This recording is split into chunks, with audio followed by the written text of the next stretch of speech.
Leo nitakufundisha mbinu 7 za kisaikolojia ambazo zinaweza kuwafanya watu wakavutiwa na wewe kwenye mazungumzo yote ambayo utaingia. Na mbinu hizi ni muhimu sana uzifahamu kwa sababu zitakusaidia katika maisha ya kila siku, kwenye biashara, kwenye mahusiano, lakini pia hata kwenye maisha yako ya kawaida. Kwa hiyo ni vizuri uzijue, na ukianza kuzitumia zitakuletea matokeo makubwa zaidi. Lakini kama ni mara yako ya kwanza kujiunga na chaneli yetu ya Elikhan Mtz, karibu sana na usisahau kusubscribe. Sasa mbinu ya kwanza ni mbinu ya kumsikiliza mtu zaidi kuliko kuzungumza. Unajua hakuna kitu cha muhimu zaidi ambacho watu wengi waga wanakosea kama kutokumsikiliza mtu. Unapomsikiliza mtu kwanza, anaona kwamba umemthamini, na binadamu huwa tunahitaji la kuonekana tunathaminiwa na tunatambulika. Kwa hiyo unapoacha kumsikiliza mtu, anaona kwamba hujamthamini. Kwa hiyo njia nzuri ni kujifunza kumsikiliza mtu. Na watu wengi wanakoseaga, unakuta anapokuwa anaongea na mtu, yani anakuwa kama anataka yeye ndo aanze kuongea, hata huyo mtu bado hajamaliza kuongea, yeye ameshaanza kuingilia maongezi. Hapo utapunguza mvuto wa kisaikolojia kwa mtu huyo. Msikilize mtu zaidi, na unapomsikiliza mtu utajua namna gani anahitaji umsaidie, na utajua namna gani ya kumjibu kuliko kuongea tu bila kumsikiliza. Lakini pia kuna namna ya kumsikiliza mtu, tunaita art of listening. Jitahidi sana unapokuwa unaongea naye, unaweza kutumia nodding kama kutikisa kichwa kukubali kwamba anachokisema, au ukawa unaitikia unamwambia umesema hivi na hivi. Hiyo inaitwa art of listening. Lakini pia unapoongea na mtu muangalie machoni. Kuna saikolojia ambayo ni nzuri zaidi ambayo inavutia. Unapomwangalia mtu machoni, kwanza anaona unamsikiliza, lakini pia anaona unamwekea umakini mkubwa kwenye yale ambayo unayazungumza wewe. Kwa jifunze kumsikiliza mtu. Unapojifunza kumsikiliza mtu, itakusaidia huyo mtu akuthamini, na mtu akishakusamini, basi utakuwa na mvuto mkubwa kwenye mazungumzo yote ambayo utakuwa unaongea na mtu yoyote. Lakini mbinu ya pili ni tumia jina la mtu kwenye maongezi. Kuna mwanasaikolojia mmoja anaitwa Dale Carnegie, alisema hakuna sauti nzuri ambayo watu wanaipenda kama majina yao. Unapokuwa unaongea naye mtu, jitahidi ujue jina lake na litumie jina lake kwenye maongezi. Unaweza kusema asante Asha, au asante Ashura, au nimefurahi kukutana na wewe labda Esther. Hiyo inakusaidia zaidi kumfanya yule mtu umemthamini, kwa sababu chukulia mfano wale watu ambao wanajua majina yetu na wale watu ambao wanatujua sisi. Kwa hiyo unapomuita mtu kwa jina lake, tayari kwenye saikolojia ya ubongo wake unakuwa umemfanya akuone kama wewe pia unamjua. Kwa hiyo utakuwa umepunguza ile barrier ya kutokujulikana, na utakuwa na ukaribu na mtu huyo. Hata mimi pia hii mbinu naitumiaka sana ninapokuwa kazini. Ninapokutana na mtu huwa namtaja jina lake. Inaongeza kabisa ukaribu na inakufanya huyo mtu ajisikie huru kuwa na wewe. Kwa hiyo jitahidi sana unapokuwa unaongea na mtu, tumia jina lake, lakini usizidi.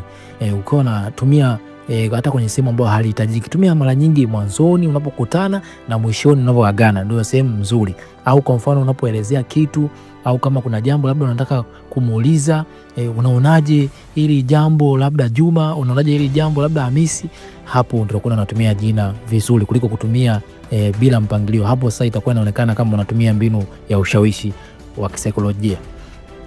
Lakini mbinu ya tatu ni uliza maswali yanayohitaji maelezo.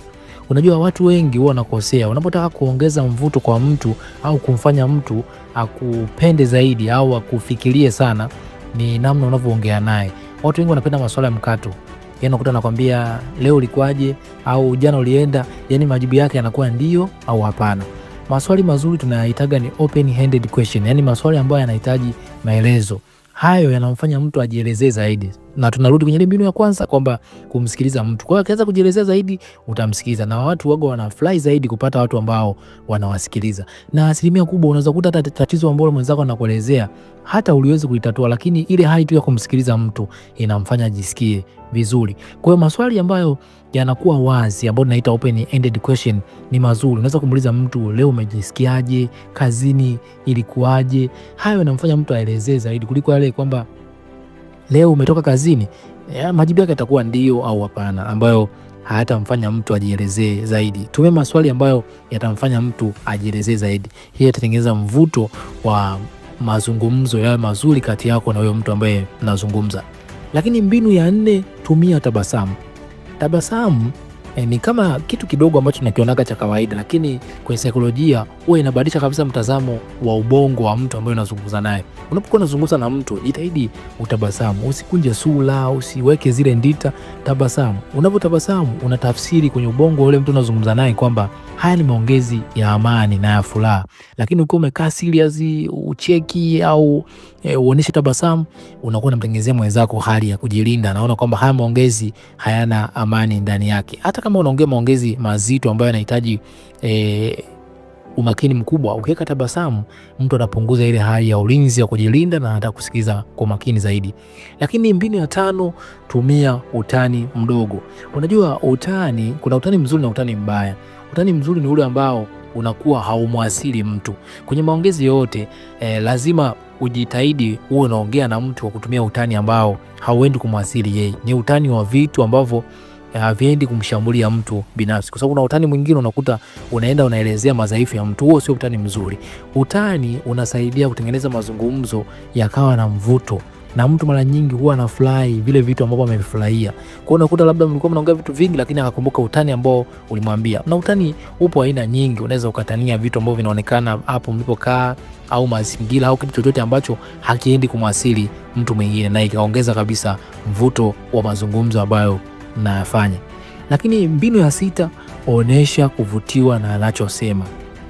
Hii ni mbinu nzuri sana, kwa sababu unapokuwa unaongea na mtu na ukawa hauko makini, unaendelea na mambo yako, unachezea simu, hiyo itaonyesha kwamba yale anayozungumza mwenzio hayana maana, na watu wengi wanakoseaga sana sehemu hiyo. Jitahidi kama unaongea na mtu, acha vitu vyako vingine, msikilize, lakini pia onesha shauku ya kile anachokisema. Kuna mbinu ambayo inaitwa mirroring, kwamba unakuwa unarudia kile anachosema. Kwa mfano anakuelezea jana nilipata changamoto hii na hii, unamwambia jana kweli ulipata changamoto hii na hii. Hiyo inakuwa inaonyesha kwamba unamsikiliza, yaani unarudia zile sentences zake ambazo anazisema. Lakini pia jambo jingine, kuwa makini na anachokisema. Onesha shauku. Kama kwa mfano anaongea labda kwa sauti ya juu na wewe sema kweli ile ilikuwa nzuri kweli, hapo itaonyesha kwamba yule mtu mnaendana, yaani mnafanana, na kwenye ubongo wake itatafsiri kwamba huyu mtu anaelewa kile anachozungumza. Kwa hiyo ukionyesha kuvutiwa na kile ambacho mtu anachosema, atengeza mazungumzo yako na huyo mtu yawe mazuri na yatakuwa ya kuvutia. Lakini mbinu ya 7, acha mazungumzo yamalizike kwa wakati mzuri. Kosa kubwa sana ambalo watu wengi wanakoseaga ni kuongea na mtu mpaka inafikia sehemu yule mtu anashindwa kukuacha sasa, yani kukuaga. Unakuta mnaongea mpaka sasa mnachoka wote, mnashindwa sana, yani hata mwaga mwenzie. Na hiyo inatokea sana hata kwenye mahusiano ya mwanzo. Unakuta mnaongea mpaka saa 9 za usiku, mpaka mmoja wapo sasa ndo anaamua sasa kusema basi mimi ngoja nilale. Lakini hile inakuwa sio nzuri kisaikolojia, kwa sababu inapunguza mvuto. Ukitaka mvuto utokee, jua nafasi ya kutoka na nafasi ya kuingia. Nafasi ya kuingia ni ya kawaida pale unapoanza maongezi, lakini nafasi ya kutoka ni pale maongezi yamekuwa mazuri, yanavutia.